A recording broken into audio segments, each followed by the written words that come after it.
Hello, everyone. Thanks for joining us tonight. We have a very, very special TGIF planned because not only do we have Lori Hellis in about an hour with the latest on the hearing, we have Joseph Scott Morgan, death investigator, with us. And I just want to thank Peppered with Leopard as well. They gifted Lori Hellis and I our clothes we're wearing tonight, perfect for Valentine's Day. But before we begin, Joseph, we have, and do you like Joe or Joseph? I feel like I need to call you Joseph, but I know others call you Joe on your podcast Body Bag. No, She'll well, they call call you Joe. yeah, Nancy's always referred to me as Joe Scott, and that's the way she says my name. J. And Scott. That's Nancy generally Grace. right before that, she says cut his mic, and so but yeah, it's my wife when we got married when dinosaurs were on the earth. She said you're no average Joe. I like the name Joseph and what it means, and so from then on, she changed my name to Joseph. And Well, there you go. Well, so I'll stick with what but Kim I've says. gone by Joe, Joey, Joseph. Hey you. So Hey, you. So you're okay. Well, I'll stick with what Kim says. I'll take her advice. Okay. All right. Before we begin, and we have a lot to talk about, you've looked at Alex COX'S autopsy. I know we have every conspiracy theory in the book when it comes to his death. It's the most debated death in this Daybell case. But before we begin, one of our moderators is a really big fan of yours. Her name is Julie Holden. She listens to your podcast, watches you, and she made a little introduction for you tonight. Could we share that with you really quickly? Yeah, sure. All right. Absolutely. 1 second here. I'll pull this up. Wow. Thanks, Julie. Okay. Let's see here. Let me head back to StreamYard.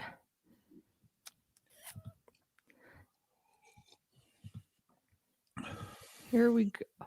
Oh, you know what I think I did? I don't know if I used. Well, you blew my head up. I know that. I can see it as much. Sorry about that. Sorry. We can go back to this one, much more appropriate. Okay. Share screen.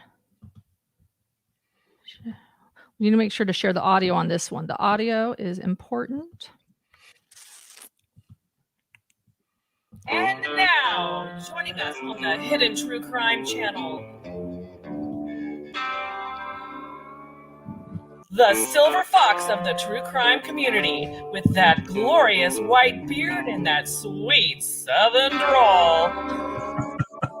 He cracks into the coldest of cases and demystifies medical lingo. I mean, y'all, autopsy reports are full of frustratingly lengthy and sometimes downright obfuscating medical terminology. Am I right?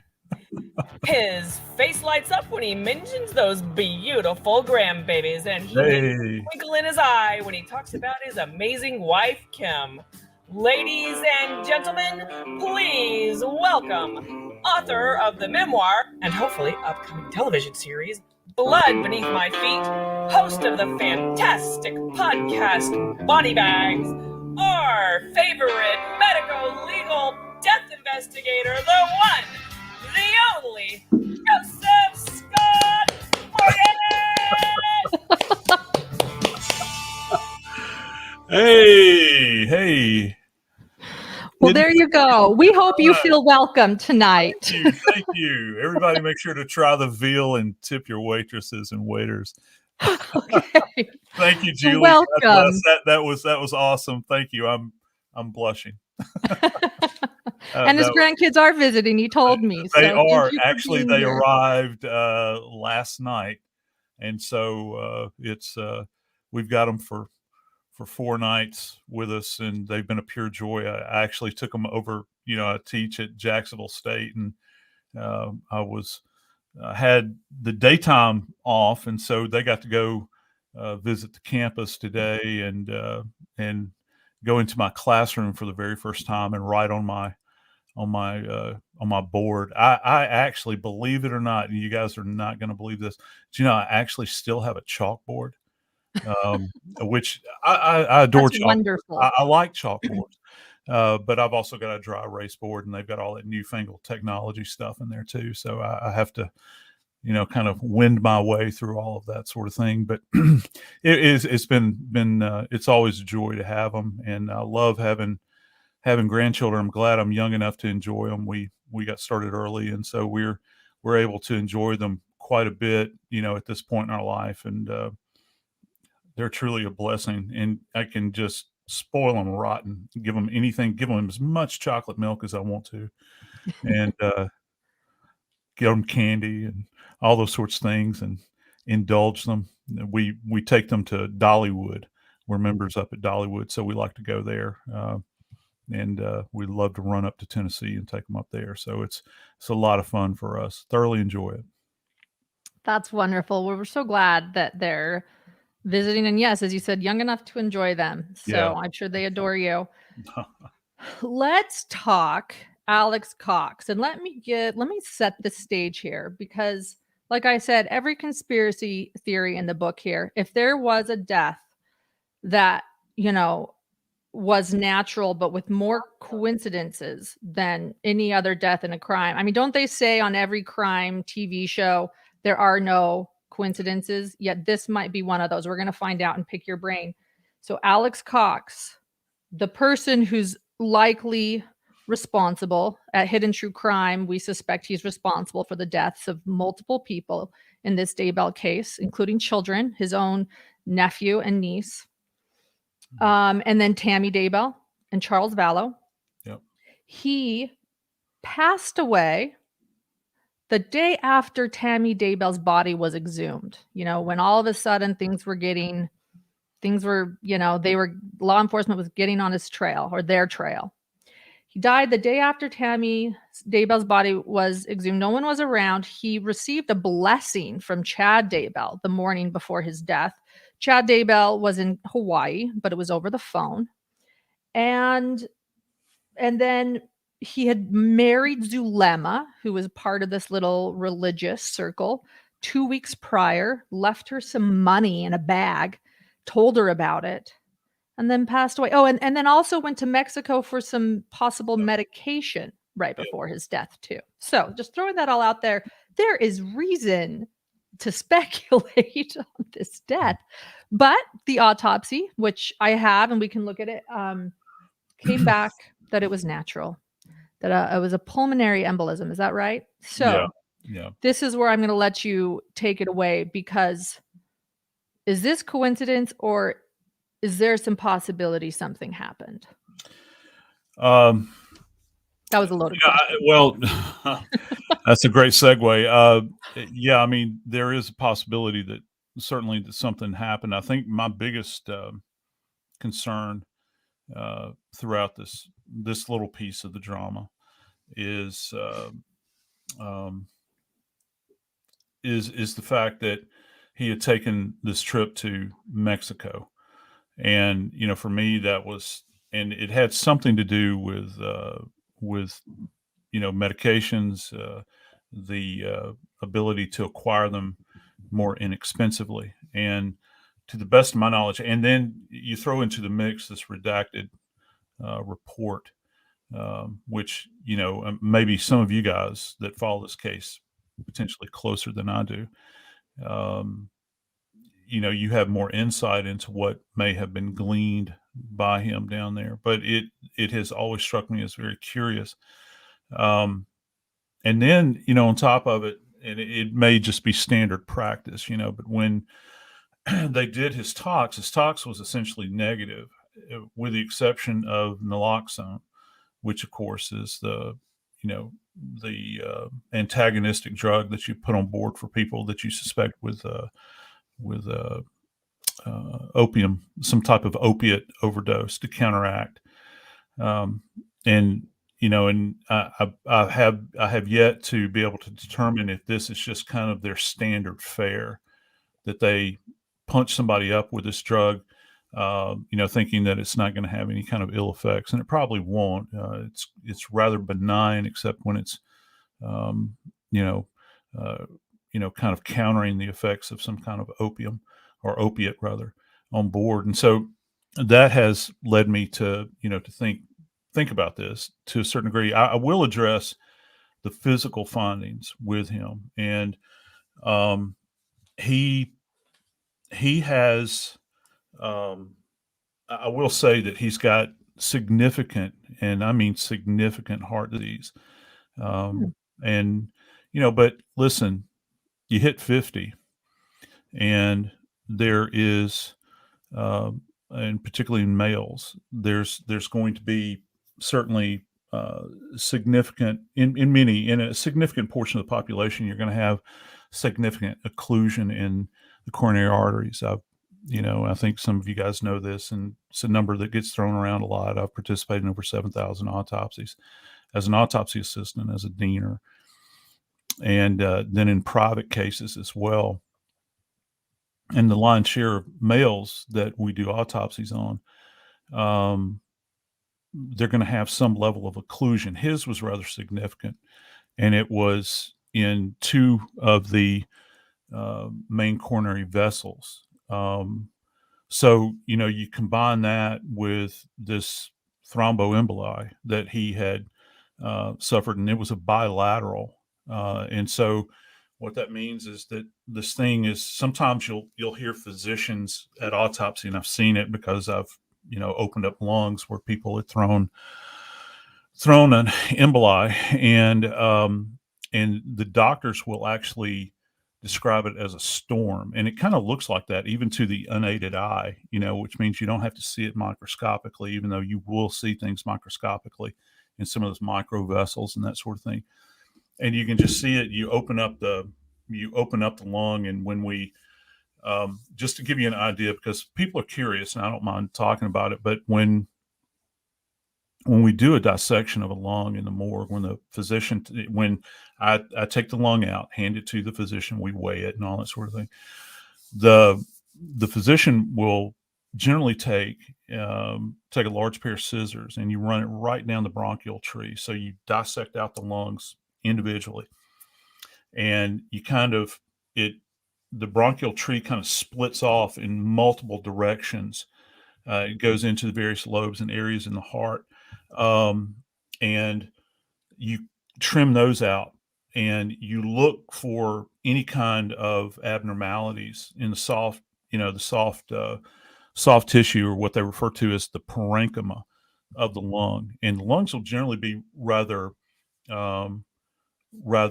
heavy as well. And I can't recall his lung weights off the top of my head, but I think I know that he had cardiomegalia, which simply means an enlarged heart. So he's fighting with hypertension too, because anytime you have cardiomeg, most of the time you're going to have a thickening of the ventricular wall, and they refer to it as ventricular thickening. And it means that the heart is working overtime. And it wasn't, I've seen hearts that look the size of like a canned ham.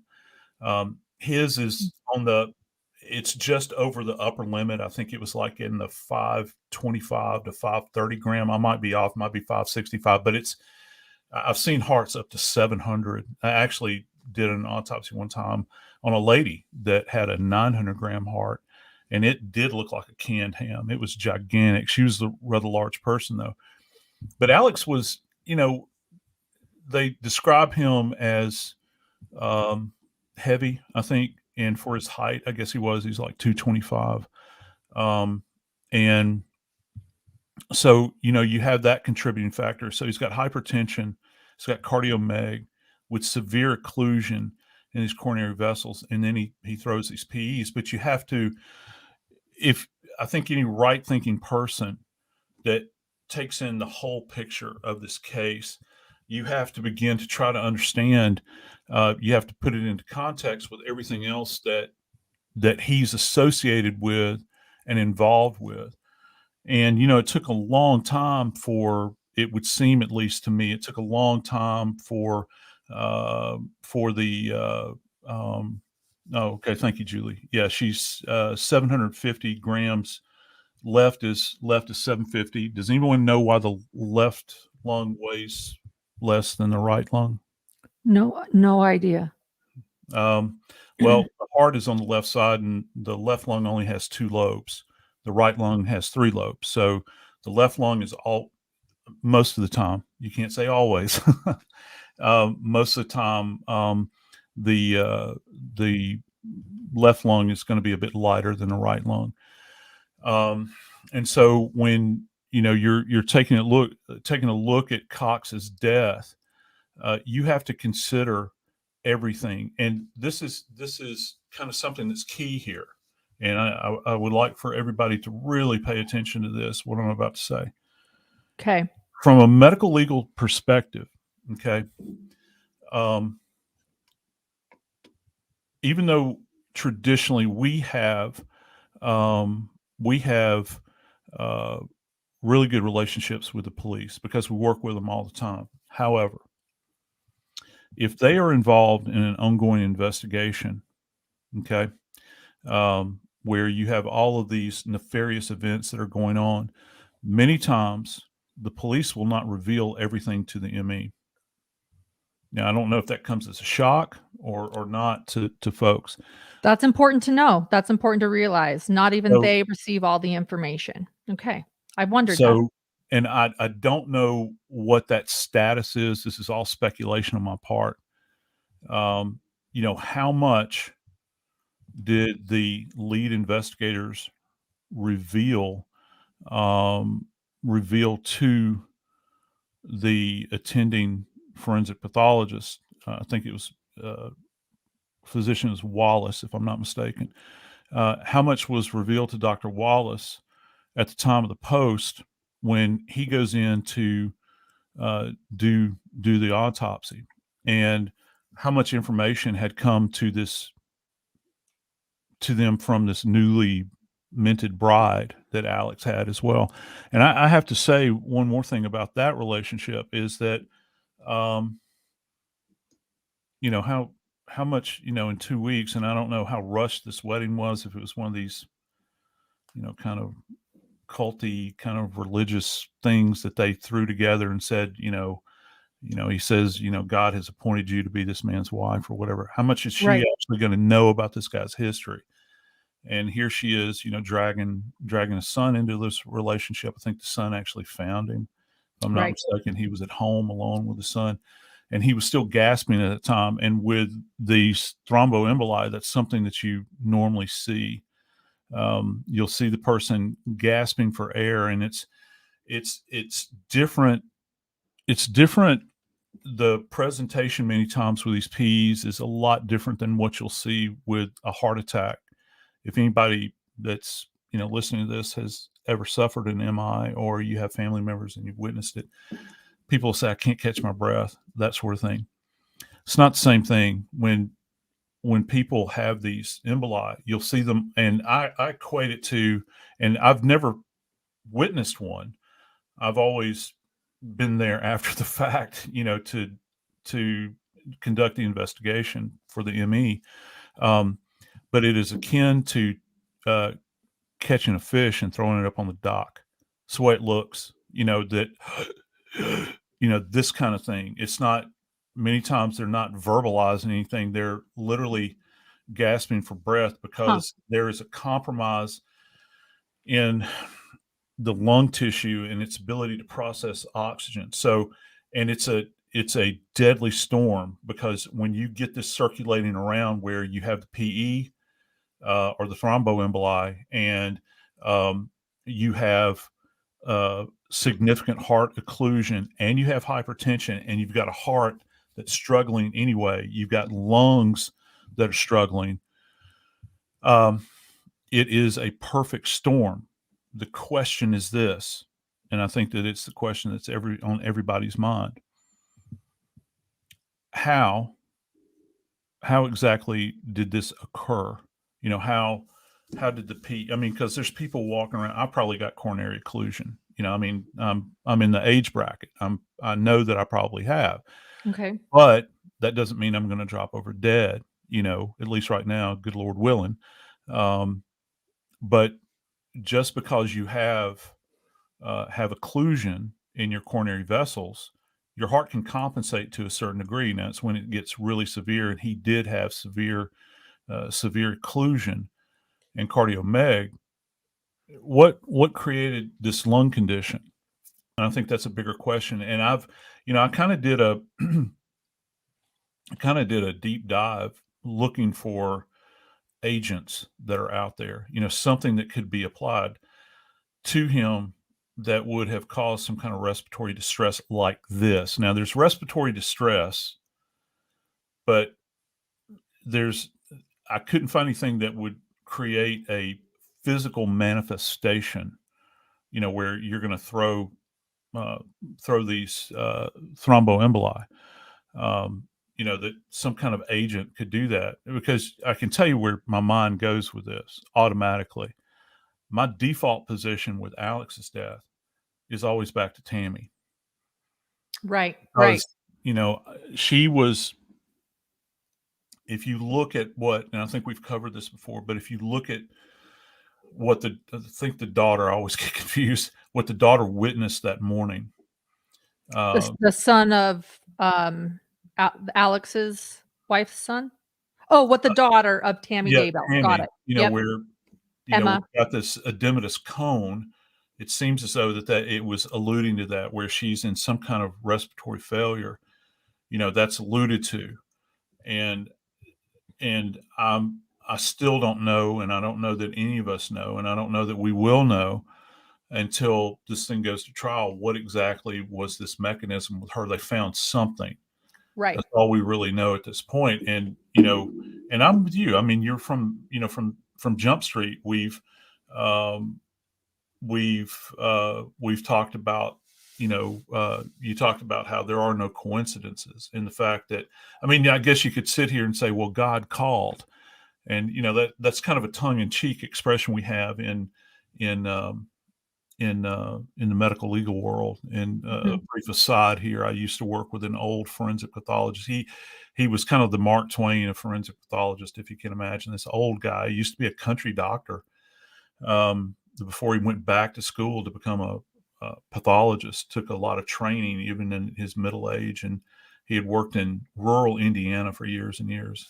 And he was very bright man, and he used to say, he'd look at me and we'd be at the autopsy table and he couldn't come up with a conclusion really, and he'd look at me, and it's the same, how old guys will repeat themselves over with the same joke, and he would look at me every time. He'd say, Joey, you know what this is? I'd say, no, Dr. Parker, what is it? He said, it's the FFF, the fickle finger of fate, and that's he would quip like that. And I've thought about Dr. Parker and the case with Alex Cox, and I was like, I would have really liked to had a Dr. Parker on this case to examine this and to really quiz the police, because he had the ability to interact with the police that many doctors don't, because he's kind of when you get around a forensic pathologist, even though they're very bright people, they're not very worldly people, because they've spent all of their time studying. That's why you have people like me that go in and interact with the police and glean information. So I think my thought is, how much info did the forensic pathologist have when they went in to do this post on Alex? That's a great question. Were they aware of all of these peripheral issues? Because keep in mind, this forensic pathologist, the day that he did Alex Cox's autopsy, he probably had 5 other autopsies that he was working on. And in various states, that could have been suicide. I don't know that for a fact. I'm just saying, that it would not have been at the top of his hit parade. And again, another brief aside, so that I'd love for the audience to understand what it's like to be around a forensic pathologist. Many years ago, I was at a luncheon in St. Louis, and I was seated next to a forensic pathologist that was from LA County. And the guy was focused on his plate like this, and his hands were shaking as he was eating. And I saw his name badge, and I said, wow, you're from LA County. I said, at the time I was working in Atlanta, I was like, I've never spoken to a forensic pathologist from LA. What's it like? What's your daily volume like? I said, how many autopsies do you do per day? And without looking up from his plate, he said on average 13 a day. Wow.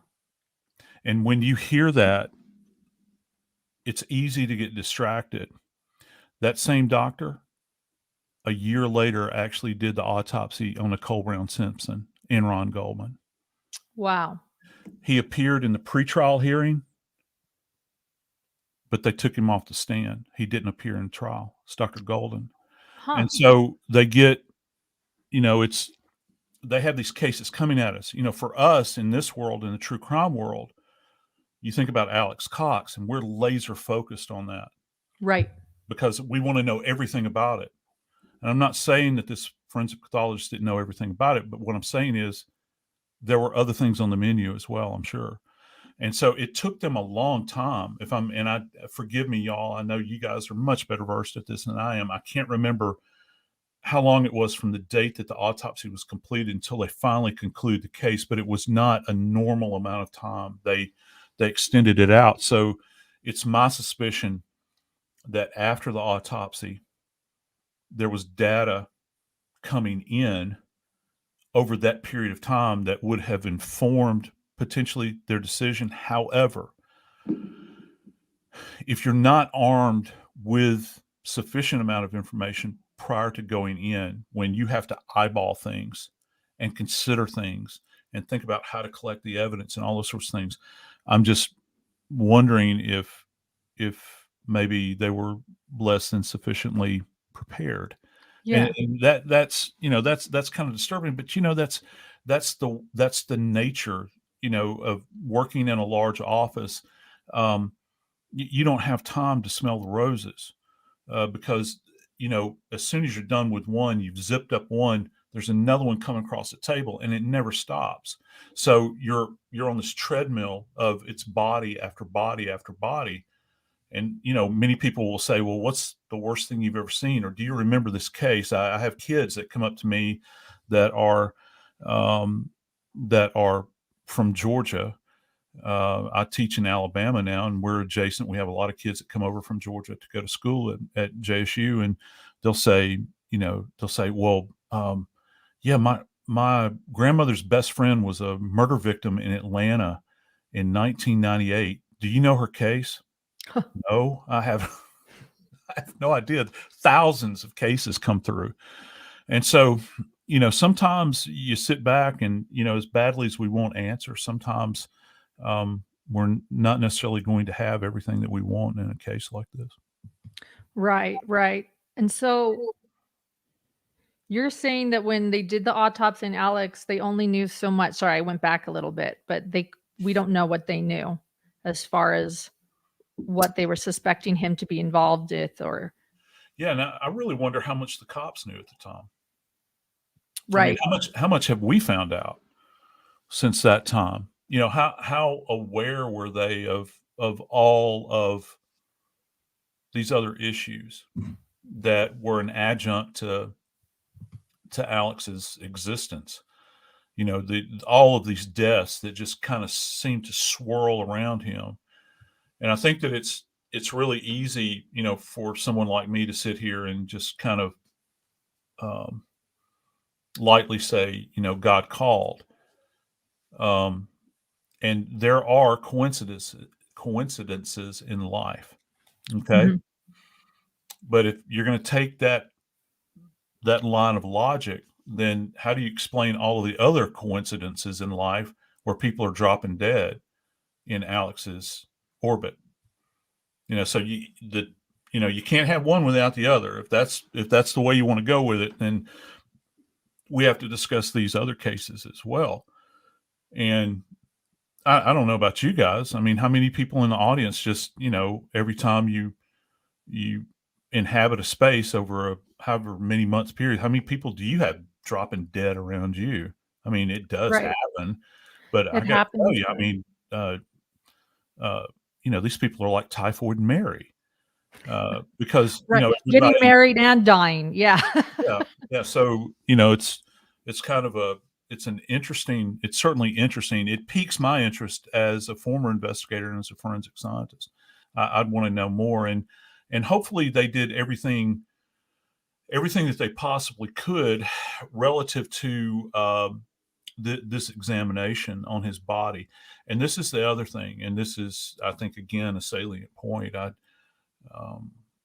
I'm hoping that they retained tissues. Mm-hmm. I'm hoping they retained his brain, which is done. You know, we fix brains. Brains don't necessarily go with the body to be buried, so they're put into preservatives. And I would imagine that it was dissected, but I'm hoping that they retained it. And we always keep tissue samples, but I'm hoping that they retained quite a bit from him, just so that they could do potentially further studies. And again, I'm hoping that they've retained blood as well, so that if there is another broader spectrum tox screen that they would want to do, that's going to look for things that I refer to as exotics, something that might pop onto the radar that they've never considered, because with blanket toxicology screens that you get at a medical examiner's office, you're going to look at just common battery of things: opiates, weed, coke, benzodiazepine, certain antidepressants, aspirin, acetaminophen. You know, you'll find those things. And of course, they screen for alcohol. There's other things, meth. You know, they look for those things now. They look for fentanyl as well. So that's, you know, that's kind of, it's called a standard panel. Everybody remember that term. So if you hit on a standard panel, you get this panel, and remember, the only thing they found was naloxone. And so once they pass through that, then where do you go? Do you expend the time to look for some other agent? Well, in order to look for another agent, you don't know what you're looking for. So the police literally have to come forward and say, oh, we found this. We're going to take it to the state crime lab, have them analyze the agent, maybe some suspicious thing that they found. Remember the trip to Mexico? Maybe we found this. They don't know what it is. I'm not talking about his sample. I'm talking about anything they recovered at the scene. That's why the redacted report makes me do this. Did they find something at the scene that they took to the state crime lab, had it analyzed? Then once it's analyzed and identified, you go back, and with the blood sample you've retained, you do another test on that blood to see if this item is in there. Yeah, blood blot, that's going to be for DNA. DNA. Julie Holden was asking that. This is an autopsy done, shared by Julie, and she put a lot of little questions, and that was one of them. So yeah, blood blot. Some people call it a blood card, and kind of what they do is, it's a, I can't remember. Forgive me, y'all. I'm so tired right now. I can't remember. But there's a card that you have in the morgue. It has a special membrane on it, mm-hmm. and you take a direct sample of blood and you drop it onto the card, and it's a blood blot, and you retain that. And so what will happen is the blood blot will go to the detective. It'll go to the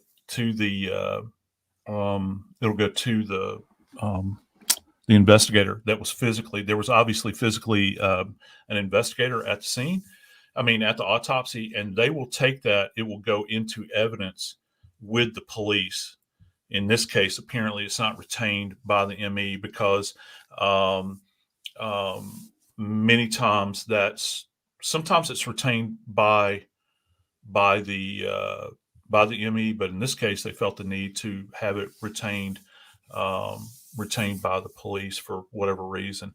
And my suspicion is that with the blood blot, what they would be looking for, any of these other peripheral cases had blood, Okay. an unknown at a scene, they would have his DNA on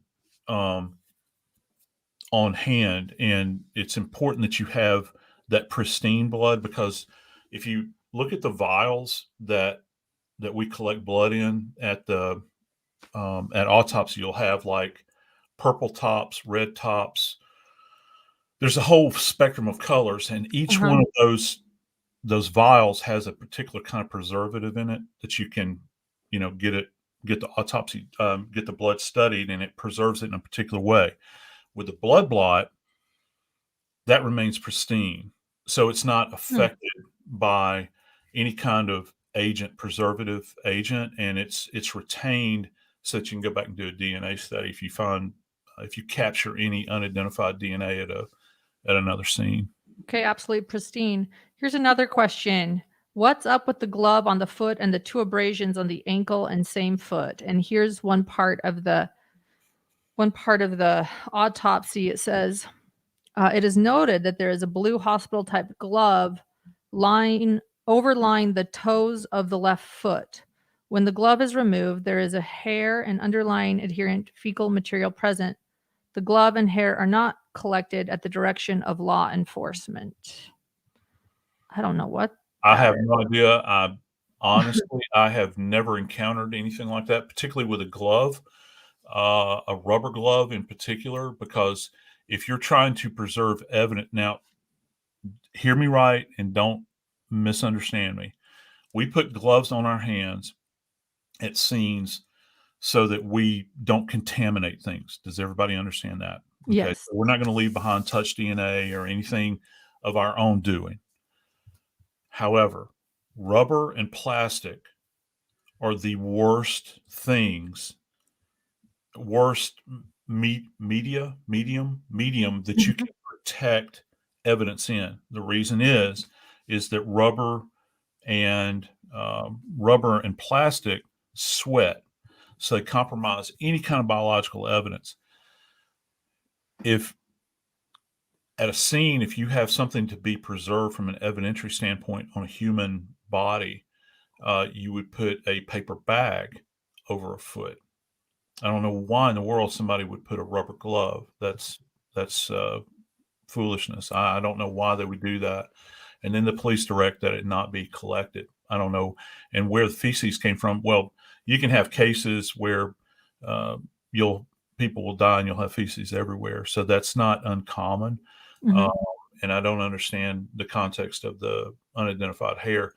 But in many cases where, you have evidence, like I've had bullets that are partially hanging out of the back of a head. You take a large paper bag, place it over the head, and you tape it around the neck so that it stays contained. You might also have some type of trace evidence that's on the face. You might have semen, blood, unidentified, what appears to be blood or what appears to be semen. You can't say that it's semen or blood at the scene. So you want to protect it. Of course, you see us bagging the hands constantly. It's always paper bags. And I've bagged feet before as well, particularly if there's some type of unidentified stain or something that you want to protect. I cannot understand why in the world you would put a rubber glove. Anybody that has any evidentiary understanding, it's not just me. I mean, that's a national standard that you would stay away from.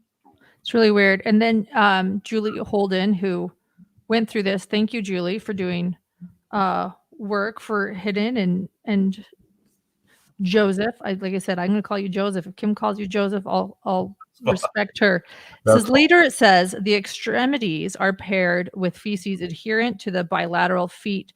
The left lateral ankle has 2 1-centimeter abrasions. Interesting. I'm going to find that here. Yeah, and I don't know that they really go into great detail. He doesn't really go into any further detail regarding a descriptor of the abrasions. The abrasions are more important to me, and one of the things that we like to do is aging of injuries, and with abrasions in particular. I mean, all of us, everybody in the audience has skinned a knee, right? You skinned an elbow. If you've got kids, you've certainly seen abraded areas, and this is just common sense. I'm no, trust me, y'all, I'm no rocket scientist. I like to have things. I have to have things really spelled out to me. I like to have things in common parlance. With abrasions, for instance, one of the ways we age those, you can see kind of healing around the margins if it's older, but the abrasion, as it's exposed to an open air area, that was redundant, as it's exposed to the open air, it becomes, we describe it as being parched. And parched just means that it's desiccated or absent of moisture. And there's a way we do that for the purposes of aging. Now, also with an abrasion, one of the things you want to look for is if it's what's referred to as a pattern abrasion. And so, you think about like a meat tenderizing mallet. I've got one in my kitchen. Okay. And I use that because it's kind of an over the top example, and it's got those little nodules, all over the face of it. So when you're pounding, you're pounding the meat out, it's going to leave those little patterns around. And so, we look for patterns, on the surfaces of abrasions and other injuries like that. So it doesn't go into a lot of descriptor about that. I did see Julie had pulled up or highlighted something about, I think it was probably stomach content. And if you want to scroll back up there so that everybody can see it, I think it's probably lower. It's going to be in the, I think it's the header was like, it'll be go the other way. The other way. Okay. Keep going. Yeah, well, you passed it. There it is. Go back. Yeah, 100 milliliters of dark red brown liquid. That's going to be stomach content, and people would be curious about that. Now, I can tell you this, and this is what we would do in this case. Unlike blood vials, we have these plastic vials that are the measurement is probably about 50 to 100 cc's. They're pretty robust. They're about this big, the big round, and with screw-on lids. We'd collect that. We'd collect that brown liquid, and it's sent in with toxicology. That goes into the state crime lab as well. But before that would be acquired, one of the things we would do is, I've seen doctors use strainers. I've used strainers, like really fine strainers that you dip down into the stomach. And we use kitchen tools lots of times. I hope that doesn't put anybody off, but sometimes they're most practical. We would go down and pull it up to see if there's any solid matter in there, whether it's vegetable matter or pills, which is key here because, he did in fact allegedly go to Mexico to acquire affordable prescription meds. You would, when you ingest, I'm talking in generalities now, when you ingest tablets, they don't just immediately dissolve. And if they're ingested just prior to death, this, kind of the digestive process shuts down. You don't have peristalsis anymore and all those things, and it just kind of settles. And so what you're looking for is any kind of broken tablet in there. If you don't see anything like that, you look for food matter, and then you're going to collect it in the aforementioned plastic, vial, and you'll send that off as well. Now, of course, with stomach content, that's a timing issue as well, because that gives us an indication. And this is real easy for any of us to understand. I mean, when you ingest something, there is a time to this. There is a kind of a measured time from the point of ingestion to where it passes down your esophagus, it settles in your stomach, begins to churn, and then that eventually dumps into the small intestine. So if you have stomach content, you're going to know that and a lot, it's not written in stone. Okay. It's dependent upon several things: the bulk of the meal, the consistency of the meal, and also your physical condition. So how is how are those items in your stomach going to pass through your system? But roughly, if you still have something in your stomach, we're going to look at a window of about 4 hours that you've ingested something, and it's kind of settling there, before it's actually your stomach will actually dump out into your small intestine. And that's one of the things we do relative to postmortem interval. We look at rigor and liver and algor, which is body temp. And then when we get them back to the autopsy suite and we open them up and take a look at the stomach, we'll see what the status is and the stomach content. But that would have been collected. I just wanted to point that out because people, they see that brown liquid thing and they think, what in the world is that? Well, most of the time it's going to give the appearance. Contents many times are in fact brown. They have kind of again, these terms that I use and that we use are foreign to you guys and they're kind of repugnant, but it kind of has a gravy appearance to it, only very thin. It's not as viscous as gravy, watery. And of course that has to do with all the digestive enzymes and acids and everything else that are breaking the content down. Can you, there is a rumor and a question that's been going around forever. What I've speculated on probably my entire time with Alex. And guys, by the way, Lori Hellis is backstage. She is going to bring us the latest on Lori's hearing today and what's going on. So that's we've got a really great night tonight. So stay here. Please give us a thumbs up. Please subscribe to our channel. And so anyway, back to my question. I've always speculated with suicide. Mm-hmm. My conspiracy theory, I have one too. I'm a doubter. I've got Julie Holden, moderator, thinks it was natural. I'm like, so I don't know what it could have been. I'm not doubting the autopsy necessarily. I'm just wondering if, something could have happened. But one rumor is, Lori and Chad loved malachite. They had malachite rings, and everyone's always wondered if that was inhaled, if that could cause a pulmonary embolism. And I've seen it a ton in comments, both visits here. So let's just get that out. Could that have been some sort of poison? Okay, hang on. I've got to tell you, I've had this question asked me for the past 2 years, and I still have yet to find any literature on this agent. If it's there, I'll be glad. If I promise you guys, my solemn promise, if you guys have any scientific data relative to this agent, and it's in a paper somewhere, please, I'm begging you, please send it to Lauren. Lauren will get it to me. I'll be more than happy to examine it and consider it and get back to. I'll be more than happy to even write a statement and send it off to you and let you know what I think. Thank you for this statement. Yeah, I'll be more than happy to. One other thing about the you were talking about suicide. Yeah, I've wondered if. Thank you, Liz. I've wondered if Chelsea put Visine on there as well, and that's a fascinating consideration. I've covered several cases. Okay. There's several infamous cases that are out there where people were poisoned by eye drops. However, I don't.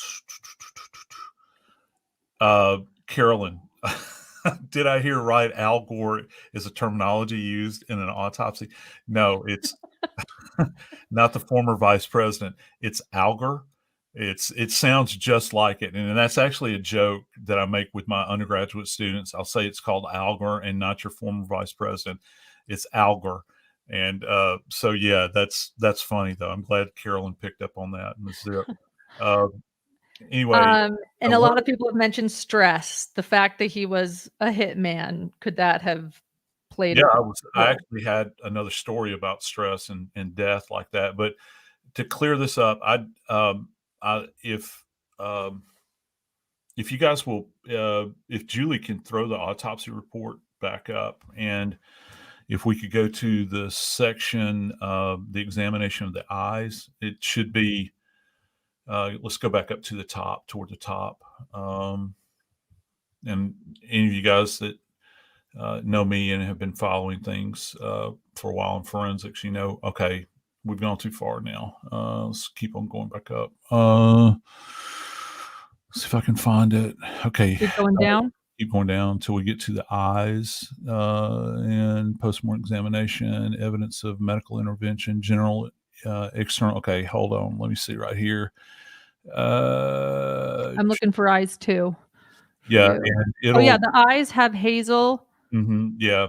Hazel irides with slightly congested conjunctiva and sclerae, which are otherwise free of petechiae. And I wanted to point that out. They are congested, and when you see don't confuse congestion with petechiae, because petechiae is evidence of some type of strangulation, suffocation, some kind of compromised airway externally like that creates pressure, and you get the little pinprick hemorrhages, they kind of burst. And there was no evidence of that, because that's one of the first things I wanted to look for. And also around the mouth. And if I remember correctly, yeah, the oral mucosa is free of lesions. And one of the things you see there is the frenulum, which is the connective tissue. And I've talked about this in other cases. That goes along with suffocation, little connective piece of tissue that's on your bottom lip and your upper lip. If people are suffocated, they'll move their mouth back and forth like that, and sometimes that'll lacerate. There's no evidence of that either. So I kind of I've looked through this autopsy before. I had to refresh myself again before I was going to sit in here with you pros, because I knew that you guys would be going over it. But I didn't see any evidence of that. And that's kind of the stuff that I'm going to look for. The neck was intact as well. So, for me, this is going to come down to what's going on in the body, at a chemical level, toxicologically, and did they account for everything? I think that's my biggest question. Again, you've got these. I think this is what I'm begging right now for, and what I want to know is first off, what did they recover in the Daybell's home? And what did they find with Tammy? I've always had the suspicion that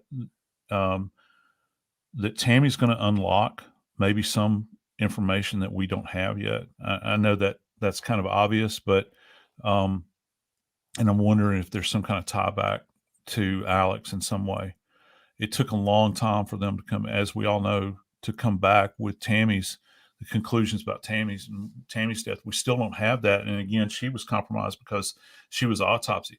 Alex was a fresh body. I mean, really fresh. He wasn't decomposed at all. As a matter of fact, right. He still had agonal respirations and all those sorts of things. They even intubated this guy and took him to the hospital. So he was what we refer to as fresh dead. With Tammy, that was a much more difficult hill to climb.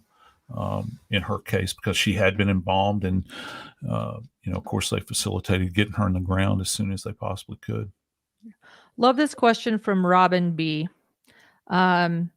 That if you were to do a test and you wanted to rule out homicide or suicide, what test would you do in an autopsy today? My husband does evaluations on offenders, and he sees other people, and while it's a career and a profession, people do perform different tests, and some are longer, some are shorter. And what he would do is different than what someone else might do. Mm-hmm. What would you do? What do you wish you could see right now? I think that I would, at the top of my list are going to be things like heavy metals. I'd want to know if there was any kind of heavy metal poisoning. And some of the stuff is going to be, it will make presentation grossly. And what that means, you can see it with the unaided eye, if you're talking about things like arsenic and those sorts of things. And that, people always entertain those things. I'd like to consider pesticides, for instance. I think that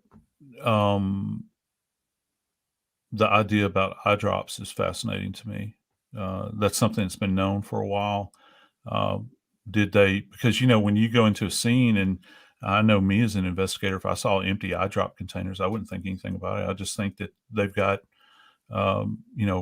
get the red out. That your eyes are watering or bothering you, and eye drops are highly lethal. Did he take his own life with those? Is that something that they would have necessarily screened for, been looking for at that time? But again, you still can't get past.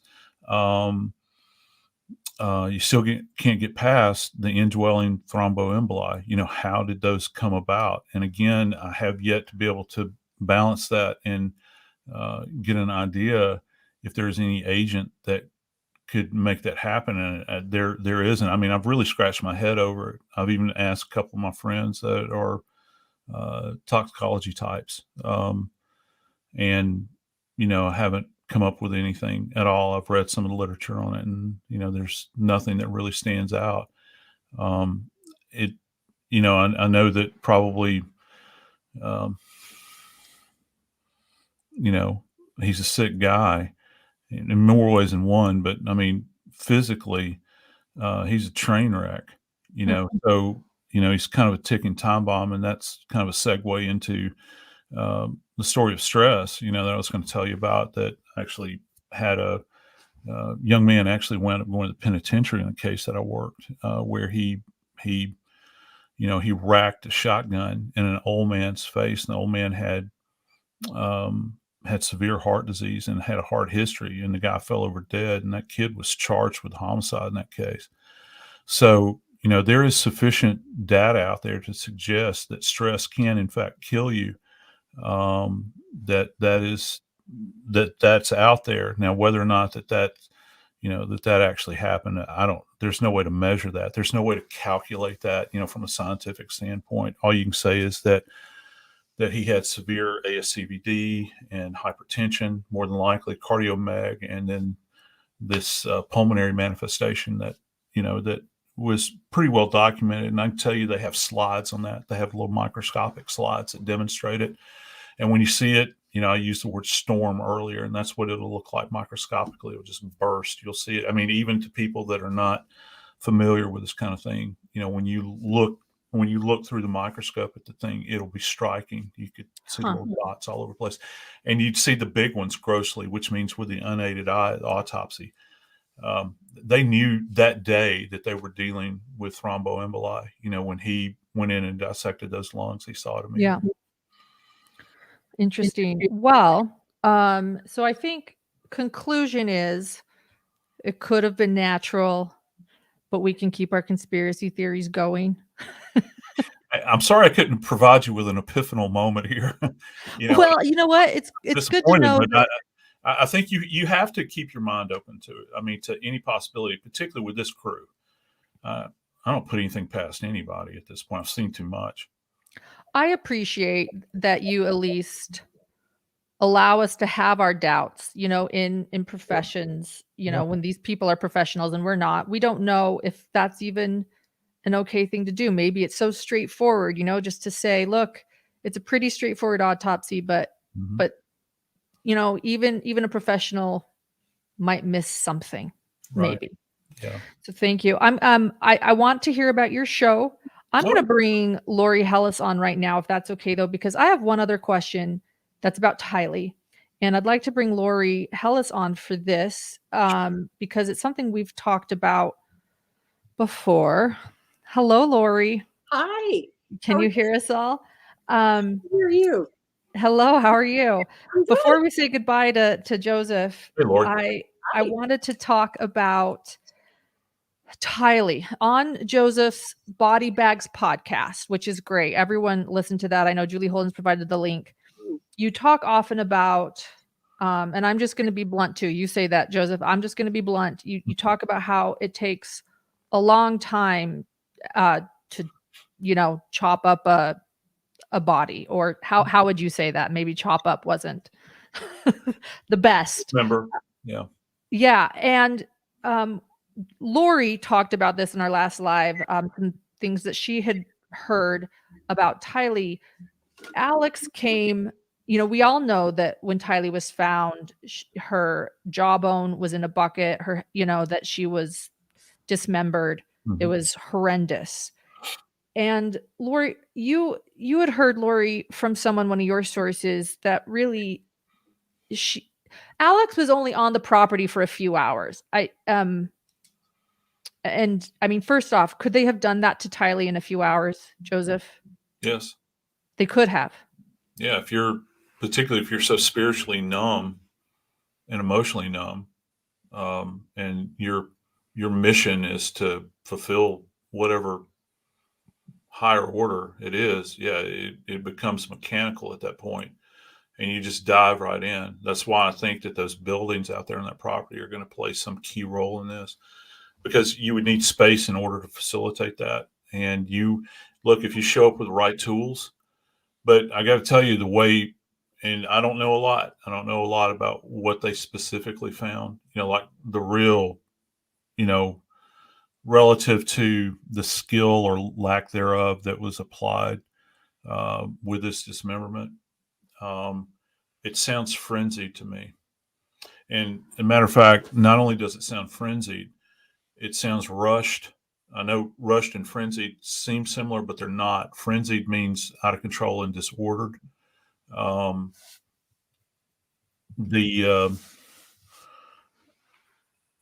The fact that they attempted to start a fire and render this poor child's body down seems like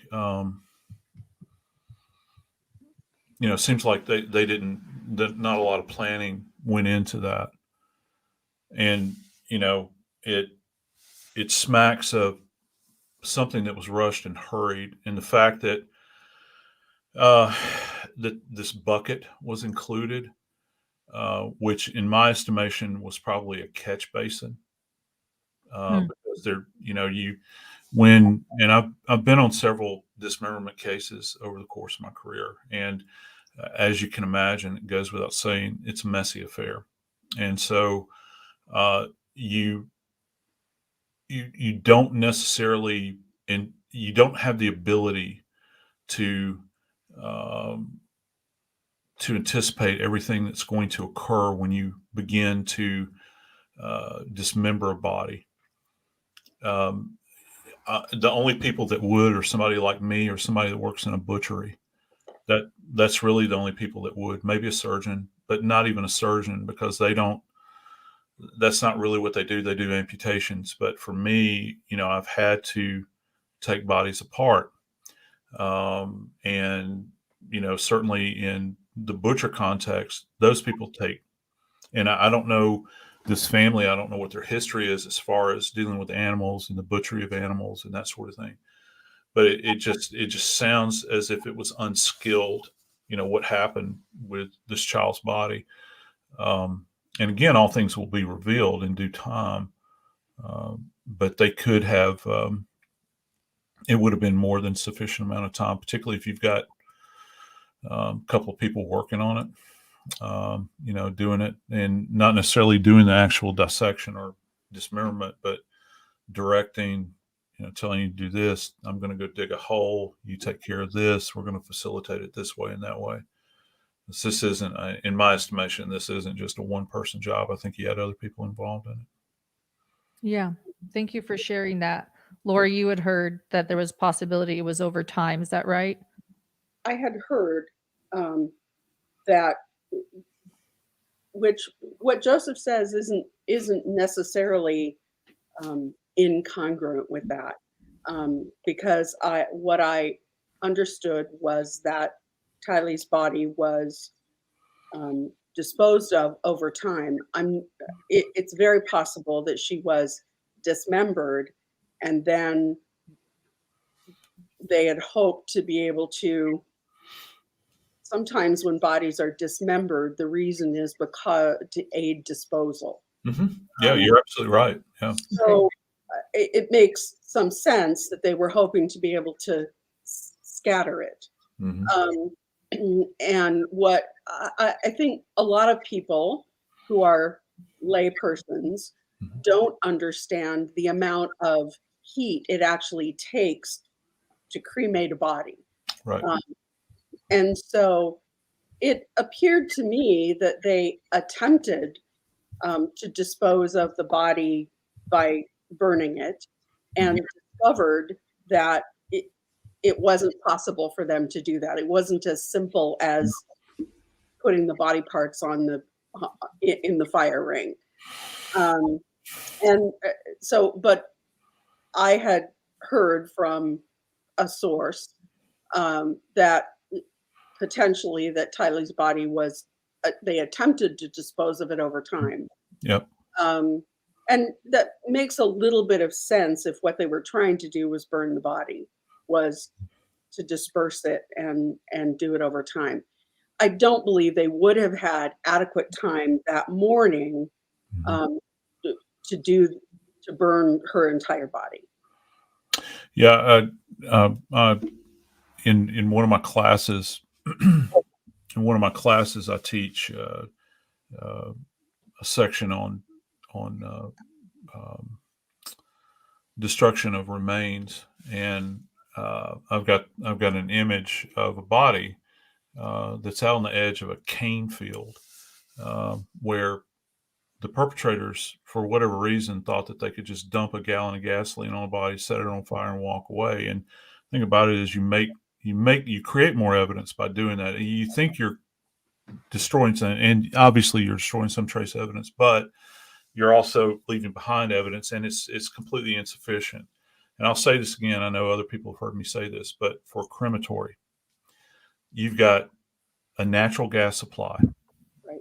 That is, it has, by law, you have to have natural gas that is tied to the actual crematory. It has to be a steady flow. You have to maintain a temperature of 1800 degrees Fahrenheit for a protracted period of time. And all of that has to, that's completely dependent upon the mass of the body.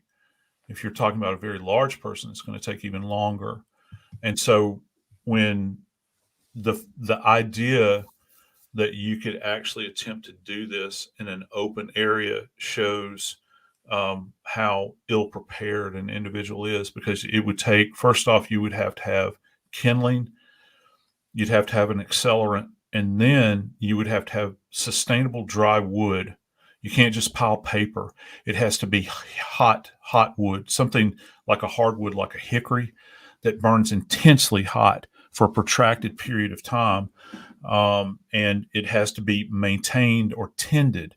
So you have to have somebody tending the body. Even when you study ceremonial cremations like they used to do in India, I guess, I don't know if they still do them or not, they would have fire tenders that do these things. They put them on racks. It's something, and it's part of the religious process too, the purification and all that.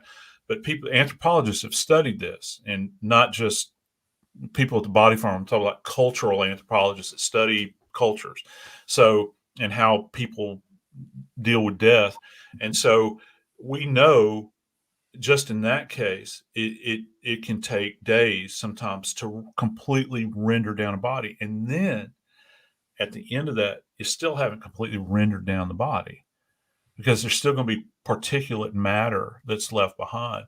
And that's why in crematories, they actually have a big opposing wheel at the end of the conveyor belt that's actually a crushing wheel. And so any of the cremains that come off of the belt, they go through these opposing wheels, and it's like further pulpified, or right. Pulpified, but it's rendered down even further. So that when it's returned to the family, it's in a very fine dust, and sometimes that doesn't, that's not even sufficient to get rid of everything.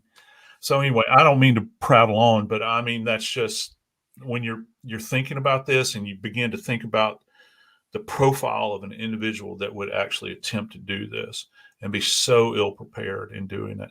They're going to make a lot of mistakes. I can tell you, the agency that's handling, and agencies that are handling that case out there on that property have got buku evidence, not the physical evidence. You're going to be dumbfounded when this thing finally makes it to trial.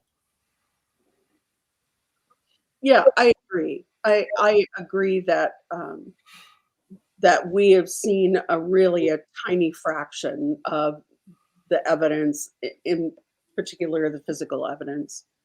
Um, just an aside, there's a very interesting woman who has a YouTube channel. Her name is Caitlin Doty, Caitlin with a C, Caitlin, Doty, Doughty. And her site is called Ask a Mortician. And she also has a great book out and talks about funeral practices in general, but she has a great YouTube episode on what happens to a body during cremation. So if you have any, if you have any questions about it or want further answers, she's an interesting resource. Thank you. That's fascinating. Yeah. And we have a mortician's wife with us today too, Pamela Mosdell, who's been answering some questions as we've talked too. Joseph, thank you so much for being here. Why don't you share with us, you have some big news, HLN. Why don't you share with us that before you head, and then Lori will hear about the good Lori will tell us about Lori Daybell's hearing. So that's what we call her. The good Lori is with us. Well, first off, before I say anything about stuff I'm involved in, I'm humbled that you guys would ask me back. Thank you so much. And, it's grand. I love shows like this because I can talk, not get shouted down. And, I get to, I just get to chat with people that enjoy true crime and like to learn about forensics because at my heart, I'm a teacher. So thank you guys. I really appreciate this opportunity. It's humbling, and I thank you for having me. As far as tomorrow night on HLN, we're up on the 5th anniversary of Delphi. And this week, I taped a special with Paul Holes, who of Golden State Killer fame. If you guys are not familiar with Paul and his work in that case and other cold cases, and Susan Hendricks, as well as Joey Jackson, and I'm trying to remember who else was on the panel. But anyway, you will hear things tomorrow night that have not been revealed before relative to Delphi and the Delphi murders, those poor little girls in Indiana. I've Abby and Libby. Yeah. And so I've been friends with the grandparents, Becky Patty in particular. My wife and I, we see them at CrimeCon every year, and it's heartbreaking. And I tell you what, you talk about the just patience of Job and tenacity. They just push this thing out, just keep it alive, and just keep their the memory of these children alive. And so tomorrow night, we're going to have a few things to reveal, and I hope that you guys will tune in. It's going to be, I think, and forgive me, I'm on Central Time. I know we're all over the country, maybe the world right now, but tomorrow night, I think it's at 8. You guys can check on HLN, so it'd be 7 Central. Then it's going to run again in the middle of the night. Okay, yeah. Hey, Julie, thank you very much. 8 p.m. Eastern, and she put the link up for Twitter. And Barbara McDonald is the person that's kind of heading this up. She's fantastic. She's a producer. She's actually the host of Down the Hill. If you guys are not familiar, if you're familiar with that podcast, and Barbara's a producer at HLN, we go way back, and she's on the ground in Delphi. Well, she was this week, and so she's really vested in this, and trying to determine who murdered these 2 precious little angels. And so more information will be revealed. I hope that we're closer now than we have been in a while to solving this. And so that's tomorrow night. And then it'll show again, I think in the middle of the night, how they run these shows in the middle of the night. And then it'll be again on Monday evening as well, I think in prime time then too.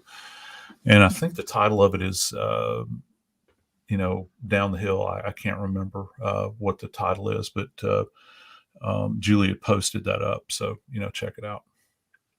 Thank you. Thank you. Someone's asking also if they can carry your stuff for you, Liz Johnson's, or take your trash at CrimeCon. CrimeCon, guys, everybody come. Lori's thinking of coming. I'm in the city, so hopefully I'll see all of you there. Yeah, I've got big news about this CrimeCon year, coming up pretty where soon. I am. I think I'm going to be on. I don't know if I should say anything or not. I'm going to be part of a panel discussing I'll put it to you this way, discussing the biggest case of 2021. And that's really all I can say. And then I'll have a separate section. I'm going to be giving a talk on the role of the medical legal death investigator at the scene and why that'll be one of the breakout sessions. And then I'll be on a couple of Nancy's panels probably, or one of them, I don't know. And then I'll be on Podcast Row with Body Bags as well. So plan on, working in Vegas. Thank you for sharing rolling that little bones, baby. with us. I'm going to be working. So well, hopefully I'll see you here. Hopefully. Yeah. Thanks to everybody. I hope you have a fantastic weekend. Thank you. Thank you so much, Joseph. We'll see you. Good night. All right. Bye-bye. Bye-bye. Hello, Lori. Everyone here, by the way, we have so many people watching. Please, everyone, give this channel a like and please subscribe. Thank you, thank you, thank you. And Lori, you look lovely. Thank you. Look beautiful. And we have our same earrings on. Thank you to Peppered with Leopard, who said thank you so much. Your outfit and mine. To Lisa from Peppered with Leopard. I'm in green tonight. Thanks, Lisa. And really quickly, I just also want to tell everyone, because I haven't been able to say it during Joseph Scott Morgan, thank you everyone for your support and donations. They mean a lot. So go ahead. I saw them all as they were flipping past. Well, we had a hearing today, and we have absolutely no idea what happened at the hearing. The hearing was sealed, and we know that it had to do with the report that was filed with the court about a month ago. Mm-hmm. We speculated at that time, and I am still speculating, that the report informed the court that Lori was competent and prepared to go forward with trial. I still think that's the case. I did hear from an attorney in the Madison, Fremont County area who told me that it would be very unusual for the Idaho Department of Health and Welfare to file an interim report. It's not something that's legally required by the statute, and federal or state agencies are usually likely to do the minimum of what's required under the statute. So we were all surprised to see that report hit the court database. We know it's sealed. This morning's hearing was sealed, but it wouldn't surprise me at all to see an order come out of the court in the next week or two declaring that Lori is now competent. So it's still just a waiting game. We do have a motion to sever coming up in early March, where John Pryor has asked to sever the case. He's filed a memo in the case some time ago about all the reasons why the case should be severed, and I expect that there'll be additional information and memos in support of that coming out. Well, wasn't one of the things kind of like that he said, it was a little bit shocking, that the case needed to be severed because Lori is a worse criminal than Chad is? Well, that was the intimation. What the suggestion was, she's the bad guy and she's worse than me. We've had this conversation before, and I think anytime you have two people and one of them is the mother of the children and you're sitting alongside the mother of the children, I think a jury is always going to look at the mother of the children and say, how could this happen? It is such it is so aberrant to everything we know and understand about human nature and about the way our society runs. It's so aberrant to us that I think it would be very difficult to have your client sit next to his co-defendant, who is the mother of the deceased children. So I think it's hard for a defense attorney not to say, I don't want to have my trial with this other parent. Right. Sure. It's a level removed. Chad is a level removed. These are not his children. And regardless of what his role was in their murder, the fact that Lori is the mother of the children is going to prejudice a jury. It can't help. It will prejudice a jury, yeah. It can't help but prejudice a jury. And I've said from the outset, if I were Chad's lawyer, there's no way I would want this trial to be a joint trial with Lori. Because, yes, there's always the opportunity that they can point the finger at one another, but that's going to happen anyway. But the very idea that you are being lumped together with this murdering mother, that's a whole different level. And I think I'm surprised that it's taken this long for John Pryor to really press the issue of severing the cases. So I think we're going to see the cases severed. I think they're going to get tried back to back. I don't know who's going to get tried first. Right now, the trial is set for January 3rd into March. I suspect that if the cases are severed, the next case will be tried right on its heels. And I just think right now, Lori's not competent. It would make sense that Chad's trial would go forward in January, but we don't know. If she's declared competent before the motion to sever, the court could go either way on who goes first. Yeah. So, I mean, this, the case seems so far away, but when you look at the fact that Pryor's going to do everything he can to sever this case, and if this case is joint or if it's severed, those are two very different type of defenses, right? Like two extremely different defenses to prepare. Right. Right. So the sooner that they know whether the case is going to be severed, the better, because it does mean he's going to be preparing for a very different case. Okay. So, and I know that I didn't ask you this before. Lori is so studious. She's like my John, my husband John. They like to prepare, and then I just throw her these it's okay. curveballs, and I'm like, but what about? And then she has to. So, what would a defense be if the cases are joined? I mean, the cases are joined right now. What would a good defense be? Because for me, right, all I can think of is pointing the finger. He framed her and she framed him, I think that is probably the only logical theory of the case that can go forward at this point is going to be, they framed each other, or she, because she was incompetent, was brainwashed.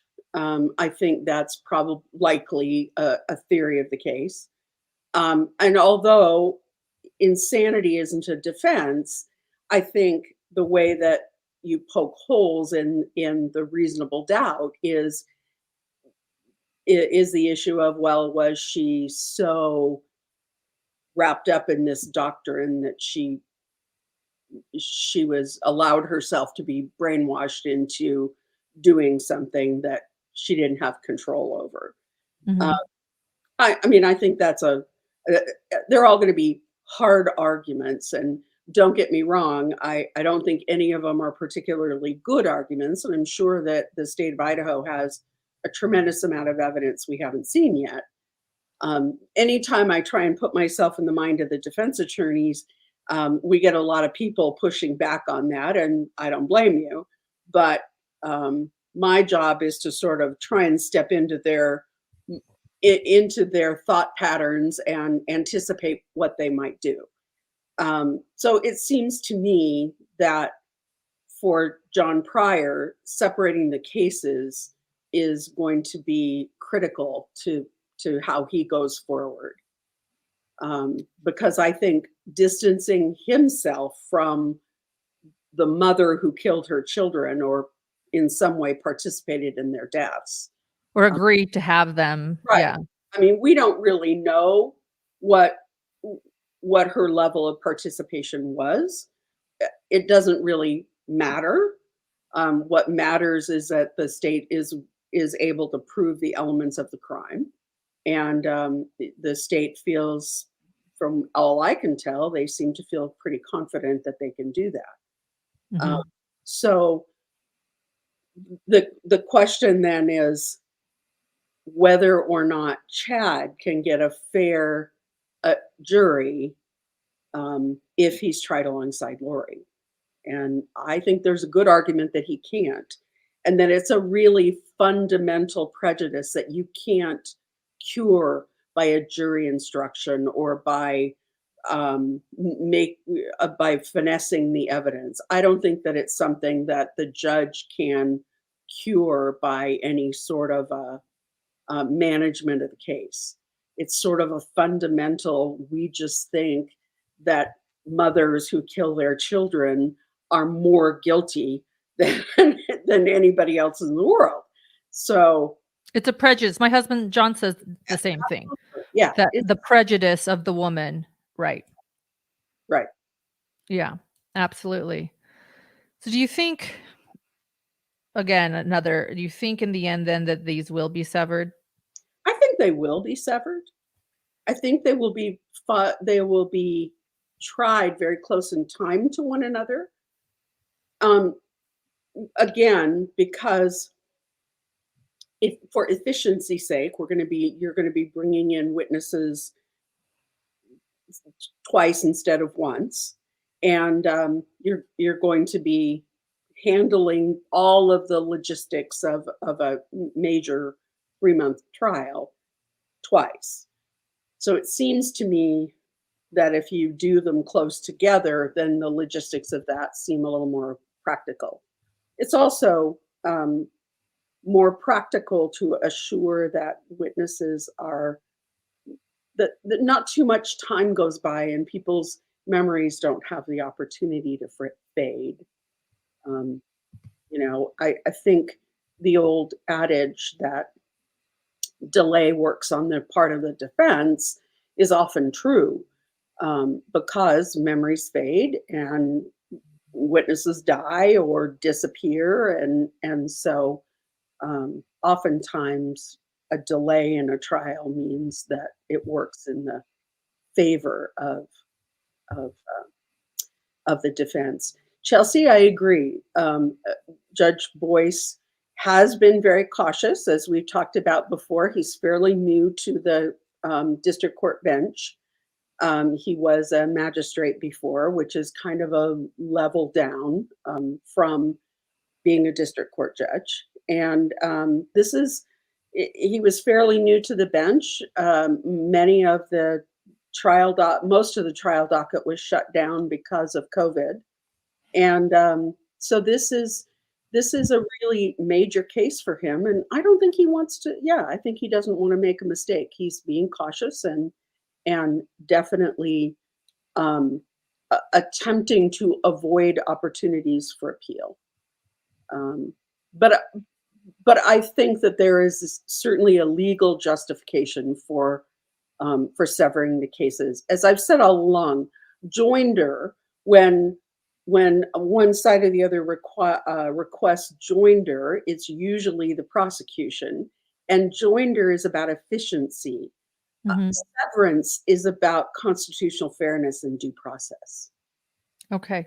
Much And it bigger. would make sense to wait until Lori is competent. Like you said, she hasn't even said she understands her charges. What's that? Hasn't been arraigned yet. Yeah, she hasn't been arraigned. So how could you sever him if she's still okay? Right. What happens in March? You kind of mentioned it. It's March, right? That if If she's found competent, then we move forward, and if not, then what? So what we know is the judge has the opportunity to extend her commitment period, and the judge can continue to extend her commitment periods. Then what happens is the prosecution has to decide whether they're going to allow the charges to continue to sort of hang out there until she's competent, or whether to dismiss the current charges and refile them when she regains competency. There will be some sort of charges that remain against her in order to keep her in custody and committed. But I often bring up the Elizabeth Smart case and the fact that her kidnappers were both at one point considered incompetent, and it was 8 years before Wanda Barzee was the wife of Brian David Mitchell was restored to competency and prosecuted. And Elizabeth Smart's kidnapping. Right. Yeah. She was committed for 8 years before she was considered to have been restored and was prosecuted. So, I don't think that Rob Wood or Lindsay Blake, either one, have any intention of letting Lori Vallow avoid prosecution, no matter how long it takes. So I wouldn't really be overly concerned about that. I still suspect that that report that was filed with the court was to inform them that she had regained her competency. Okay. Because when we look at the statistics, about 80% of people who are committed regain their competency during the commitment period. So, go ahead. Yeah. Bo Peep asked a question. The others said, "Oh, I want to know too. I want to know too." It seems as though Pryor really focused on the chain of custody with the bodies of the children during Chad's preliminary while he was cross-examined law enforcement. Do you see that as a concern? Do you know what that means? I don't know if she means this is a chain of custody. Maybe you know. Do you? I absolutely do. Okay. Luckily, the good Lori's here. Okay. For any piece of evidence, the chain of custody is crucial, because if a piece of evidence is outside or time with that evidence is unaccounted for, then we open the door to there being a possibility to that evidence being tampered with. So I think any good defense attorney is always going to pursue establishing the chain of custody for every piece of evidence. That is kind of defense attorney 101. So I wasn't surprised to see that John Pryor wanted to know exactly the steps of how the bodies came out of the ground, went where they went, who was in charge of them, and wanted to follow that chain. I don't find that surprising or the least bit concerning. I think I'd be surprised if he hadn't done that. What we know is that the bodies were recovered in Chad's yard, that they were placed into the coroner's van, that they remained in the custody of the coroner, the local coroner, overnight, and that law enforcement took them to the coroner's office. They were secured in the coroner's office, and then law enforcement picked them up the next morning and drove them up to Ada County, which is Boise, 3 hours away, for the state medical examiner to do the autopsy. So we know that sequence of events happened, and we know that law enforcement, Rexburg PD, and the FBI were right on top of that. And I would be beyond stunned if they'd muffed that one. smaller pieces of evidence, a piece of hair or a piece of fiber, or, smaller pieces of evidence sometimes get overlooked, or they get shuffled around. They end up in the bottom of an envelope. I mean, mistakes can happen. So it would be very, very surprising if the chain of custody were disrupted for the bodies. Okay. My son does forensic work, and he had body parts in a cooler on an airplane because of chain of custody. No one would sit in his row. I thought that was a great comment. I probably wouldn't want to either, just saying. I'd probably be one of those that's like, I'll take, the middle seat behind you. Right. And I probably would have been like, yeah, sure. Right. I want to thank too Kim, Kate, Janet, Pamela, Robin B for your donations tonight. It means so much. I can't not, if I have a chance, thank you guys. So thank you. And for those that were earlier with Joseph Scott Morgan, know that I noticed them and it meant a lot. Yeah, I have actually flown on a commercial flight with a person who was transporting organs for an organ donation. Oh wow! I was worried. I have a really dear friend who has had not one but 2 heart transplants in his life, and so I mean, to me, I was like, "What can I do to help you?" I was saying, I'd feel worried. I'd be like, "Nobody touch him! Like let's go, let's get that there. Let's go save a life." Yeah, they're definitely doing the Lord's work when they're absolutely, doing that. absolutely. Yeah. So what came out of today's hearing? Probably a lot, and probably a lot we don't know yet. But I'm hoping that the answer to that's going to surface fairly quickly. And certainly, I think by the time the hearing happens in early March, we should know something. Why seal it? Just because we're not privy? Because it contains individual health information that's covered by HIPAA. Okay, that makes sense.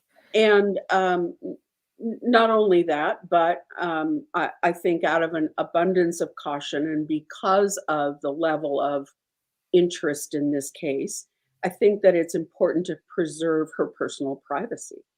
And if I were her attorney, I would be advocating for that too. Absolutely. Right. I just want to see everything, I'm like, but just let me look. Me too. I hear you. No, I'm kidding. Right. I agree that it should be private, but I want to be on the wall peeking. It should be sealed to everybody but me. Right. Let me just have, a little hole in the wall so I can look. Right. Yeah. I won't say anything. I promise. Right. Yeah. So go ahead. No, I think that there have been hearings over the length of this case that I really questioned if they needed to be closed hearings. But this is one that I didn't have any misgivings about whether or not it needed to be a sealed hearing. Okay. I want to share something that I heard. Those little tidbits we hear, and you're like, this is interesting. So we heard from someone that was temporarily behind bars with Chad, and that Chad thought that he was sort of like Jesus Christ or Joseph Smith.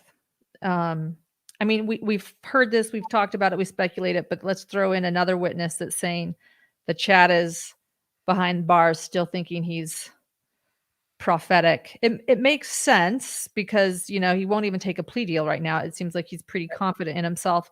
But they said that he just feels like he's in jail, just like the prophet Joseph Smith, kind of. That was the example they used. So yeah, I love the tea. There's my little bit of tea. So unquestioningly, I absolutely agree. I think that what we have heard so far, we've heard from we heard Adam Cox say that Lori still maintains that she is still deep into her beliefs and maintains that Chad is a prophet and that the world is coming to an end, and nothing about her outlook on the world has changed at all. And so it doesn't surprise me that nothing in Chad's outlook has changed either. Right. And you can be crazy and still be competent. So Chad can have these very deeply held beliefs that he is a prophet and still be competent to stand trial. Yeah. I'll say this, it wouldn't make him very likable with other prisoners, I wouldn't think, to be that sort of self-righteous or glib like that. It's not gonna, I don't think that would bode well with others. No, But maybe they would just leave him alone too, who knows? But it's going to be, well, first of all, I'm certain that he is being very carefully housed. I'm certain that his safety and security is pretty paramount for the jail. So I'm sure that any time that he has contact with other inmates, it's pretty closely supervised. But Chad, I think, has maintained all along, and I think that your interview with Eric Smith was a great window into that. I think Chad all along has felt that he was the one mighty and strong, that he was the reincarnation of Joseph Smith. I mean, he believed that he should be the president of the church. I mean, he believed that it wasn't really enough for him to be running a congregation. He should be the head of the entire Mormon church. Right. And it seems like there's definitely a pattern with those type of people. We were looking at the Stoddards family. They definitely are. They said in that recording that True Crime Underground released that he believed they were saving the church, right. And Chad, right? It's just right. There's this. Absolutely. I think Chad thinks he's saving the church. Yeah. Right. It's just gone awry. And I don't want to get too deep into the weeds about LDS doctrine. We tend to go there often. But I've been doing a lot of reading lately in this lull of the case. I've been doing a lot of background reading. A couple of people were kind enough to send me used copies of a couple of books that I really appreciated, including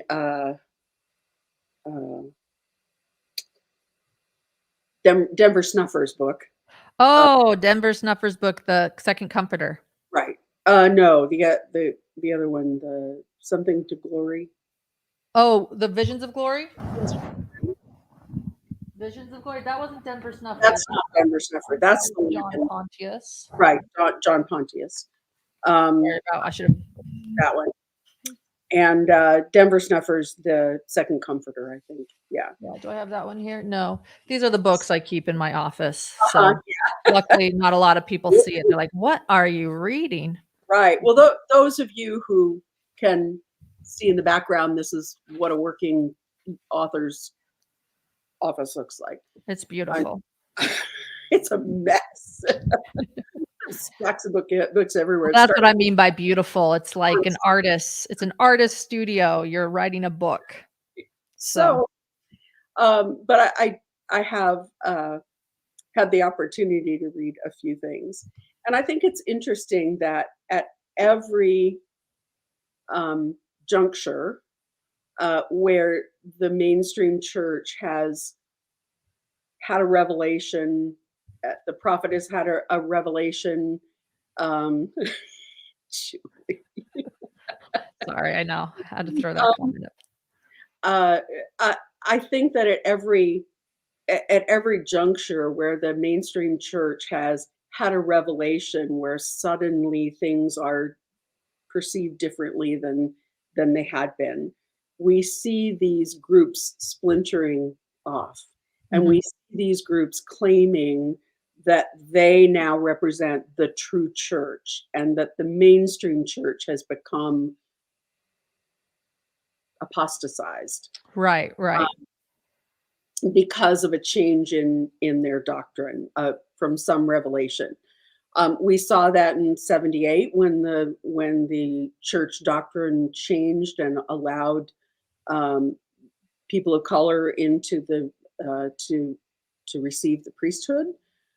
We saw it when the church determined that polygamy was no longer a doctrine they could support. Right. What I think it comes down to is, as Dr. John says, he talks a lot about this, and we talk a lot about this. Everything changes. Everything we do as human beings, our families change. We change as individuals. Organizations change. Churches change. Religions change. Things change, and there's no stopping change in every facet of people's life. And the irony is, humans don't like change. And for some, it's harder than others, and they want to keep it the way it was so badly. Absolutely. I mean, I think I think maybe that's the advantage of my gray hair here is, when you're younger, I think you think things are the way they are, and they're always going to be this way. And, the way things are right now is the way it's always going to be. And then 5 years from now, you look back and think, oh my goodness, how much things changed over the last 5 years. Mm-hmm. And here 5 years ago, I thought this was always going to be the way the world was. So, I think we aren't good at change, and change is inevitable for all of us. And I think that there are some doctrines, some faiths, I don't want to say religions as much as social organizations. Religions are part of that. That are better at handling change or are more flexible than others. And I think that I think the LDS doctrine is one that is somewhat intractable, and it's difficult for people within that very tight social group to embrace change. That's interesting. I almost feel like, it's an old church and it's changed drastically in just a century and a half. Right. I think it's more so, people, that don't want it to change. But I think that change has definitely caused substantial schism within the LDS church. We've seen some pretty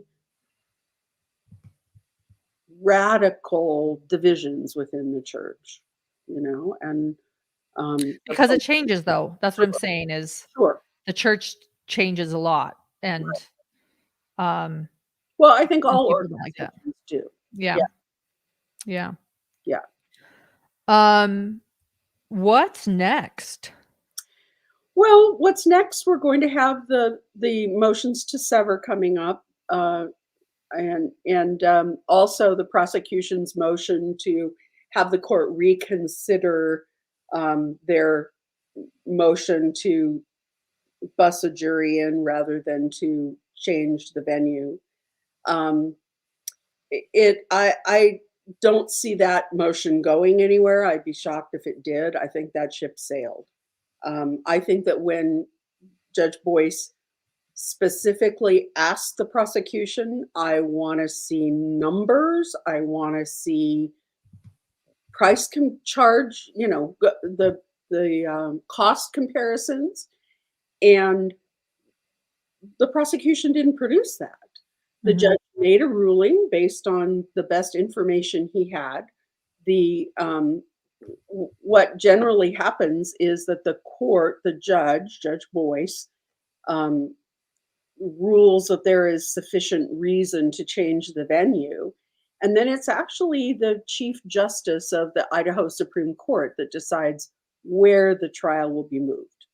And the Chief Justice ordered that the case would take place in Ada County. Okay. So I think that ship sailed. I think that motion's going to go nowhere, and we're going to dispense with that quickly. The motion to sever, I think, is going to take probably all that time, the whole day. Yeah. Could even take more than that. How are you? Can I ask you that? Is that a good time? Yeah. Carl is recovering from back surgery. I saw the pictures. It looked like the Eiffel Tower in his back. Right? You had COVID. You're trying to move to Boise. How are you doing? We're doing okay. I keep looking forward and thinking, wow, if I can plow through the next 3 months, things are going to be good. But he's doing really well. He's getting in-home physical therapy 3 times a week, making some really good progress. He's Good. progressed from not being able to get out of bed without 2 people helping him to walking around the house with nothing but a cane, and sometimes not even that. Because I was joining you all late, we got to go out for dinner this evening for the first time in 2 months, so he was pretty excited about that. So things are Wonderful. going well.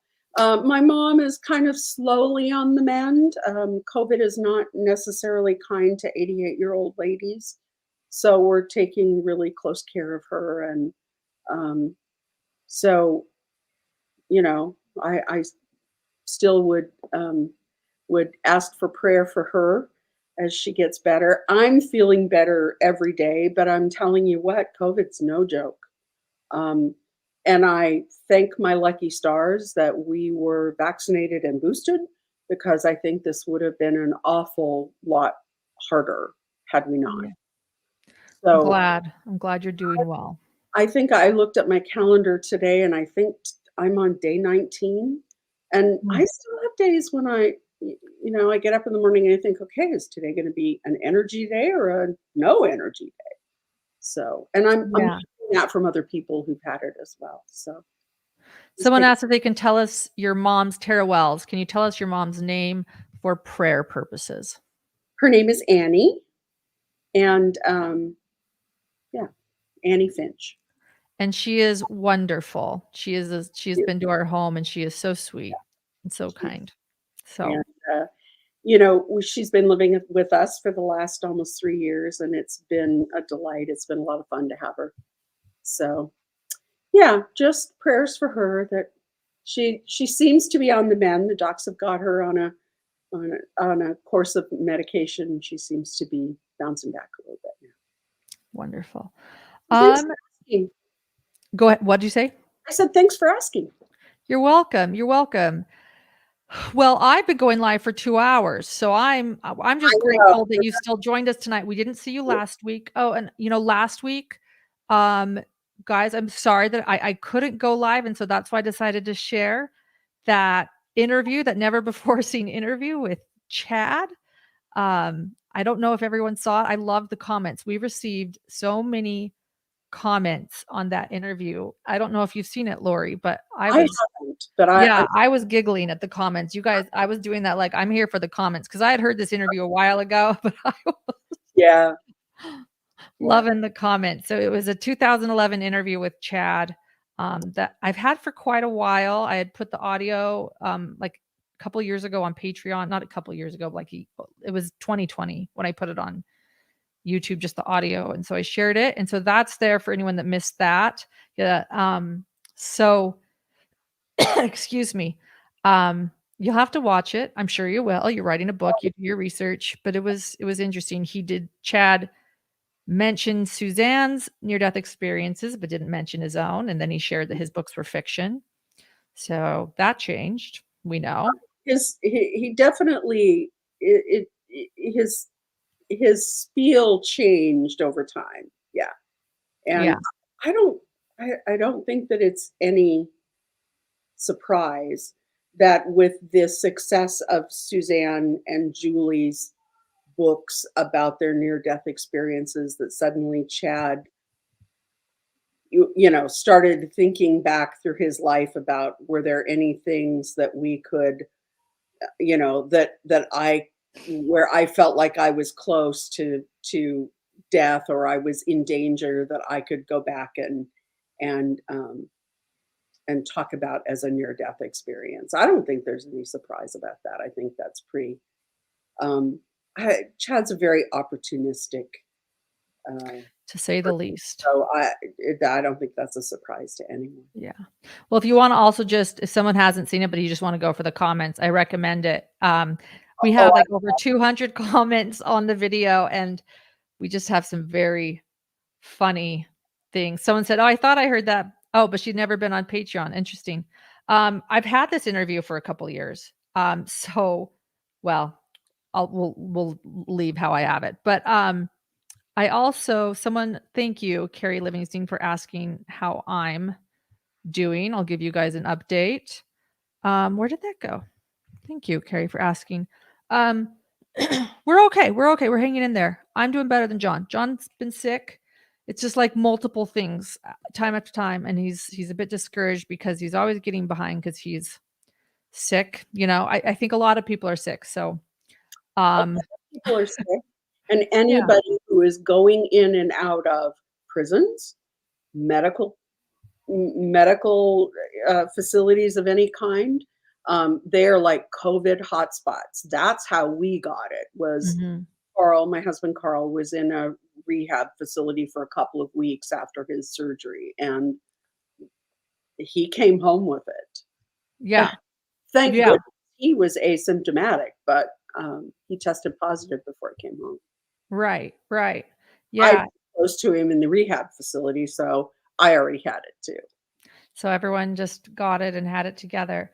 Yeah. But no, we're good. We're hanging in there though. And I'm right now, my project is I'm in the garage painting 4 panels of chalkboard to try to cover a closet in our living area with a chalkboard. John's like, okay. I'm like, hear me out, John. This is my vision. Hear me out. And he's like, okay. And I've been working on it for a while, but I want to get us a chalkboard in our main living area so we can put all of the things we're working on and all the things we hope to do. So things will look better, and we'll be producing a lot. So that's what we hope for soon. So it's just been a season of sickness, you know, COVID and everything else, it feels like. So hopefully things will get better. So we were talking earlier about CrimeCon. Oh, yeah. Which I was going to look up the dates while I was talking to you. It's April, and I think it would be a great fun to figure out a way for people who are coming to CrimeCon or who are folks who are in the area to maybe do some sort of a get together for all of our folks who follow and be able to meet face to face. I agree. You know, John and I are here. We don't have our tickets yet or anything, but we want to go. We're here. Yeah. Julie Holden, April 29th through May 1st, as you said. And so many people are coming that we absolutely agree. We're like, Lori and I were talking on the phone. We're like, gosh, if everyone's showing up, we need to do like a big meetup. Yeah. You know? So I don't know where. Julie Holden needs to leave her knives at home if she comes. So, but yeah, everyone's saying great idea. I'm in. Stephanie Budge. So anyway, I don't know what that looks like. Is anyone an event planner? Because maybe that's what we need. If you're an event planner, and that is your thing, we'd love for you to help us because it would be really fun to get the community together. CrimeCon.com is the website, and April 29th through May 1st is the crimecom.com. Okay. Julie Holden has one with /CC22. It's probably a certain right. Right. That's the for the 22. Oh, and I went to the doctor again for my cough. Let's just throw that out there because I'm coughing. Might as well tell you guys. We're just trying a new prescription. So I want everyone to know that I am working on it. This is on like plan C. And then thank you to everyone whose advice you've sent. I've been trying it all. So thank you. And I think it's all helping. I have Trader Joe's throat spray. I have Manuka honey, all this stuff people recommend. It's been wonderful. So thank you. Good. Yeah. Well, anything else? The good Lori? I don't think so at this point. I'm hoping that we'll have some more news in the next week, but in the instance that we don't, you let me know if we would like to do a deep dive into some particular topic. Yes, one of the deep dives I would like to do, and I know that Colette Cox and Julia Holden have been working hard on putting all the texts from the FOIA docs in order, but to see how they might use all those texts that are pretty crazy. The best one that we've discovered, so, I mean, we've read all these crazy texts, right? They've been out for a while, they've been out for a few months. All of the docs are on our Patreon account, patreon.com/hidden true crime. What'd you say? There's just so many of them. There's so many of them. But one of them has a link. Who was it? Was it Julie? Was it Lori texting Zulema, or Zulema texting Lori? But it was essentially the foundation of, if you want to know what inspired Zulema, the weather healer, it was Frozen. She says, "Oh, I'm feeling," she's talking about storms, and then she sends a link and it's Frozen. It's Frozen 2. It was so enjoyable to discover that. We typed the link in, and it was Zulema texting Lori, and she sent a Frozen 2 preview when discussing how she deals with the weather. So, well, it's interesting because they said everything in Harry Potter is true. All those spells are real. I mean, there was a lot of fantasy involved in what they were talking about. So it doesn't really surprise me that now we're talking about Frozen. Yeah. Why don't you share? So I'll share for those that are wondering, that are new here because you are here for Joseph Scott Morgan, or you found us.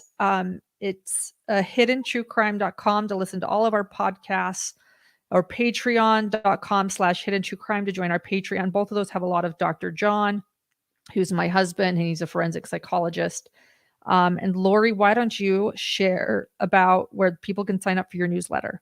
Oh, for those who are new, I'm the good Lori, and I'm a retired criminal defense attorney with about 30 years of experience, and I'm writing a book. I'm under contract with Pegasus Books to write a book about the case. And so moving to Boise, Idaho to be closer to the case over the summer. And I write a newsletter that comes out weekly, as long as there's something of interest to talk about. And you can find that at thelorivallostory.com. That's the website. And you can sign up for the newsletter. You can read back archives of all the old newsletters. And the newsletter focuses primarily on the legal issues in the case. Okay, thank you. Thank you, everyone. Someone was asking about contacting me, hiddentruecrime@gmail.com, if anyone has anything to say. And I know you just mentioned you have an email too, where they can also get wristbands too, right? Oh, that's right. I'll ask Julie to link to the actual address. I have Justice for Tylee and JJ wristbands, the plastic ones. I was just looking for one that my cats haven't absconded with, but they look like this. Justice for JJ and Tylee. And you can get one of those by sending a self-addressed stamped envelope to my P.O. box. And that is Post Office Box 1042, North Higley. The address is 1042 North Higley Road, Suite 102-446, and that's in Mesa, Arizona, 85205. And all it takes is a self-addressed stamped envelope, and I'll send you one. Thank you. Thank you, Lori. All right. Thank you, everyone, for joining us. Thanks for showing up so late. I just didn't want 2 weeks to go by without hearing from you, so it means a lot. And what I was going to say is I want to know how they would use, to go back to what we were talking about, I want to know, because I got on a tangent, that's what I do, how they're going to use these texts in trial. Great. Or how they might. Not that we, that you're like a magical genie and can tell us, but speculate with us. I can speculate with you knowing semi-intelligently about trial practice. Sure. Okay. That'd be great. And also, please hit subscribe. Please give a thumbs up on this video. It means so much. Thank you, Family Generals, for being here. And please let everyone know about us. I have a goal. I'll just be honest. I have a goal this year of raising our subscriber numbers so that we can share more. And it would mean so much if you could help us do that by sharing with your friends about us. So thank you. Please do. And thanks, Joseph. It was a great show today. Yes, thank you. And someone said they love my shirt, pepperedwithleopard.com. Check it out. Lori too. Thanks, guys. We'll see you. Bye-bye.